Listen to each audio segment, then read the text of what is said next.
Shree Sajanand Swami Maharaj Ni Jai, Sri Hari Krishna Maharaj Ni Jai. During the last recording, I had talked about, or Sachin had talked about, sadhana versus Swaroop. Actually, it is not sadhana versus Swaroop, but sadhana and Swaroop. We talked about spiritual practice, the limitations of spiritual practice, and the glory of the Swaroop of Bhagwan Swaminarayan. In Garada Pratham 1, Bhagwan Swaminarayan has talked about sadhana. In fact, he has asked the question, what is the greatest of all sadhanas? What is the most difficult of all sadhanas? He himself answered that question by stating that to keep the mind continuously on the form of the Lord is the most difficult sadhana. Bhagwan na sarupma manni akhand vritti rakhi tethi koi sadhan kathan nathi. That is the Gujarati, original Gujarati, that Maharaj himself spoke. Now, Maharaj himself spoke in Garada Madhya 13 about his Swaroop. He hasn't talked about sadhana there, nor has he talked about nishtha there, nor has he talked about any process there. I'm just making this recording to further clarify, further enunciate what was talked about last time, because there is certainly great possibility of misunderstanding what Sachin is talking about. It's quite possible that many of you have never heard it put in this way of emphasizing Swaroop over sadhana, or at least emphasizing the fact that sadhana doesn't take you to Bhagwan. Perhaps you already know that. I think there's quite a few people in the spiritual path throughout the world who are doing intense sadhanas. They're doing all kinds of things to find God, to realize God, to please God, which is fine. I mean, there's obviously nothing wrong with that. But there is something very special in the Swaminarayan Sampradaya, and that is the Swaroop of Bhagwan Swaminarayan.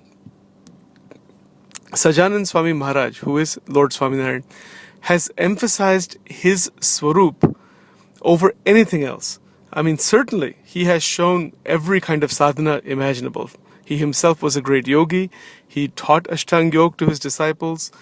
He taught so many things, in terms of sadhanas, fasting, and of course, brahmacharya is very important, and how to play with the mind and how to keep the mind absorbed in the Atma and the Paramatma. I mean, he has shown lots of techniques, and Sachin is going to try to get into all of that based on the teachings of Maharaj himself, other scriptures, and the teachings of the great saints and sages. We'll get into that in the future. But right now, as an introduction, these first 3 or 4 recordings are just to kind of get the car started, essentially, before we take the real journey. In one sense, having Bhagwan Swaminarayan, having his nishtha, having his Swaroop, believing deeply in him, that he is Sakar, he is with form, that the Murti inside the Akshardham is also with form. He's the all-doer, Sarva Karta Harta. He is eternally manifested, Pragat, and he's Divya, he's divine. He's present everywhere, in everything and everyone. That kind of a belief, even if it is just a belief, if it's a strong belief, that has a tremendous effect on the human mind. Because the human mind, the devotee's mind, finds a great deal of security and stability in holding on to such a belief. Now, I know that I talked about in the past couple of recordings the limitations of belief and to go beyond belief. Yet, I think that's difficult for many people to grasp. It's not an easy thing to grasp by itself. If someone can get that right away, then God is right in front of you. There is no process there, there is no time there, there is no psychological time, there is no past, present, future. There's only the present, actually. There's no past or future. And there is a constant abiding in God. I mean, that's the ideal thing. If we can remain there, then there's no issue of any kind of problems at all. Unfortunate fact is that most people either cannot understand that very easily, or even if they understand it, it'll just be conceptual but not actual. And if someone tries to make it actual, they will be stuck in process again, because no process can make that actual. Yeah, and that's the difficulty of it all. It's like, for example, if you have in your wallet a check worth $100 million, I mean, you have it with you. You cannot forget it for 1 second. I can guarantee it. If you have won the lottery, or if you have somehow you got $100 million and you have a check in your wallet, irrespective of what you are doing throughout your day, while you're eating, sleeping, drinking, going to the bathroom, talking to people, in any activity, there will be the non-forgetfulness of that check for even 1 second. Meaning you cannot forget that. You will not be able to forget that check for 1 second, because it's $100 million. There'll be a constant feeling of, wow, my goodness, how amazing. There's constant mahima is there. That's the kind of thing that I was referring to in the last couple of recordings, and I hope it didn't cause any misunderstanding. Again, Sachin is not trying to put down sadhana or importance of Navda Bhakti or any of those things. Those things are extremely important, and we are going to talk about that. They are necessary, and in fact, processes are also necessary. Yet, the fact is, the Swaroop of Bhagwan that is in front of us, just to remain with Him constantly, with lots of love, and just living and swimming inside the Swaroop, kind of, then nothing else really needs to be done.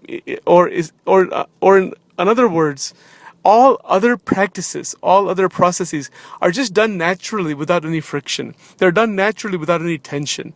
They are done easily, naturally, because the Lord is with us. So any process that is done is just to please Him. It is not to attain Him, because He's already attained. And that's the big distinction. That is one of the most special features of the Swaminarayan Sampradaya, is that Swaroop of the Lord. He Himself, who is unknowable by thought, who is ungraspable by the mind, who is unthinkable in any which way. Yato vacho nivartante aprapya manasasaha. This is probably from the Vedas or the Upanishads, I guess, of course, Upanishads are part of Vedas. So I think this is from the Vedas, from the Upanishads. Yato vacho nivartante aprapya manasasaha. The mind cannot touch the Lord, cannot grasp the Lord. And it is exactly for this reason that Bhagwan Himself comes to us in human form. So that is the mahima of the Swaroop. Now with that mahima, asadharan mahima, like we talked about before, with that mahima, to perform every activity in life normally, naturally, without having any kind of a block of any kind. We talked about that also last time. So that's the ideal state. If we are not in that state, if we are having difficulty understanding what that means, or if we are having difficulty entering into that, then we have to understand sadhana. Then we have to understand sadhana with the hope that someday that this sadhana will end and the Swaroop will be realized, because that's where most people are. And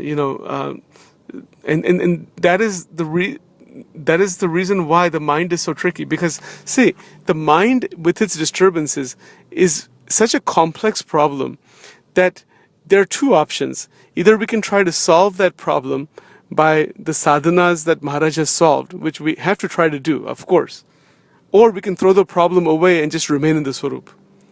So there's a difference between trying to solve the problem using the mind itself, of course using the techniques Shriji Maharaj has shown, Gunatidan Swami, Gopalan Swami, Nishkulan Swami, Bhagavad Gita, all, Ramakrishna Paramans, whatever he taught, these great saints and sages, whatever they have taught in terms of the mind and how to remove the disturbances, those sadhans will certainly help us. And we should be doing them. There's no question about that. But the fact is that there is a difference between trying to solve a problem versus throwing the problem away. The dropping of the problem, the natural dropping of the problem occurs once again by extraordinary mahima. And that's the best thing, the natural dropping of the problem.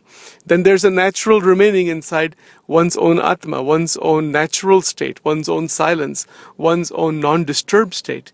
And in that sthita prajna state, in that non-disturbed state, then we do bhakti. See, even Shriji Maharaj said, "Ke je Brahmarup thai, enech Bhagwan ni bhakti no adhikar che." We're doing actually the opposite thing. We're doing bhakti to become Brahmarup, and then to do that, and then to do that next bhakti that is done after Brahmarup. You see that? So actually, we have to start with Brahmasthiti and move into that bhakti of Bhagwan. But how do we start into Brahmasthiti? That's the problem. So sadhana is required to understand the nature of the mind, to turn the mind towards God, because the mind is a very, very big and complex thing to grasp. Well, we are going to get into this in much more detail as time goes on. But the fact is that the mind is nothing but a massive disturbance. It is an incredible disturbance. In the Gunatitanand Swami's Vato, he has said, Sukshma dehano kajiyo bhare che. Sukshma deha means the subtle body. The subtle body means these thoughts, these various emotions, the contradictory emotions, the conflictual emotions, liking one person, not liking another, the I and the mind. I mean, all that thing that is that mess that is there, that is blocked inside the mind, that is called Sukshma Deha. That is called Sukshma Dehano Kajiyo. Kajiyo means this kind of all these confusions and fights and everything that's going on, which then has impact in real life with real people, and hence we have the world today, which is constantly in conflict. So that is the problem that has to be solved. Now, sadhana means spiritual practice. Garada Pratham number 1 is talking about spiritual practice. Shriji Maharaj has used his own language. Maharaj said, Bhagwan na swarupma manni akhanda vritti rakvi, tethi koi sadhan kathan nathi. Bhagwan nu swarup means the Lord himself who is there.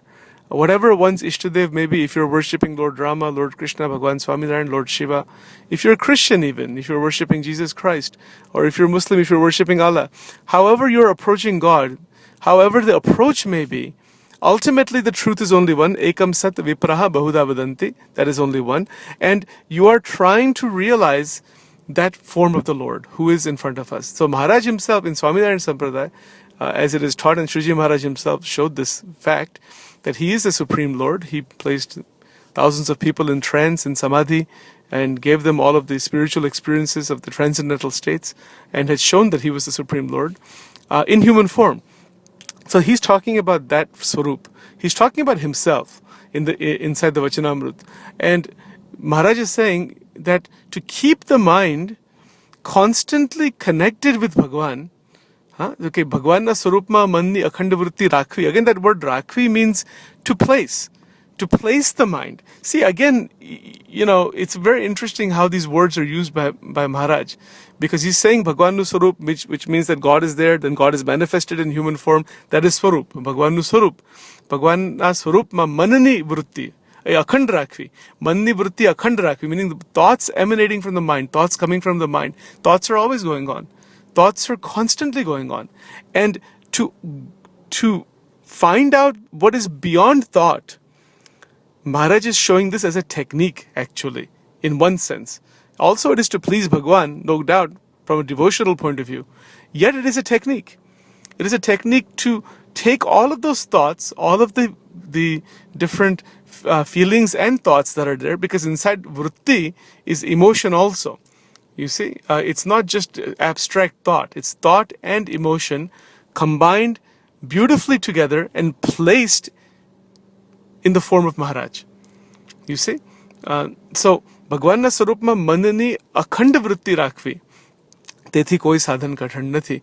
So, to keep the mind engaged constantly inside the Swarup of the Lord is the most difficult sadhana. The reason that it is difficult is because there is another thought, a predominant thought, that is trying to overcome all the other disturbances and stop those disturbances and focus the mind completely, concentrate the mind in God. So this is a type of concentration. Okay, that is why it is difficult, and it is extremely difficult because even one stray thought, because of desire and ichha and vasana, like we talked about before, will then divert that predominant thought that is going towards God, and that creates a conflict inside the mind. We talked about this before also. So that's why Shriji Maharaj is saying that it is the most difficult sadhana, because sadhana implies conflict. Sadhana means one thought trying to control everything else within the mind. Not just control within the mind, but to take whatever is going on inside the mind and put it inside the boundary of Bhagwan Swaminarayan himself. Put it inside the boundary of